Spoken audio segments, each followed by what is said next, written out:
శత్రువు మనల్ని ప్రాణాపాయ స్థితికి తెచ్చాడు, మనల్ని బాగా ఇబ్బంది పెడుతున్నాడు అనుకున్న సందర్భంలో ఈ యొక్క చేతబడి విధానం అనేది మనల్ని మనము రక్షించుకొనుటకై చేసే ప్రక్రియ అన్నమాట.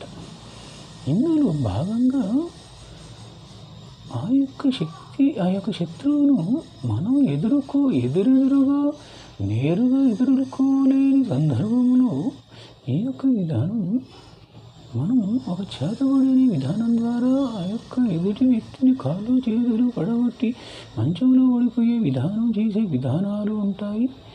ఇది అనుభవజ్ఞులు మాత్రమే చేస్తారు అనేది గమనించాలి. 1 గంటలో అవుతుంది, 24 గంటల్లో అవుతుంది అనేది జరగని పనులు. అది మీరు గమనించాలి. అటువంటి 24 గంటల్లో జరిగే వ్యవహారం కాదని గమనించగలరు.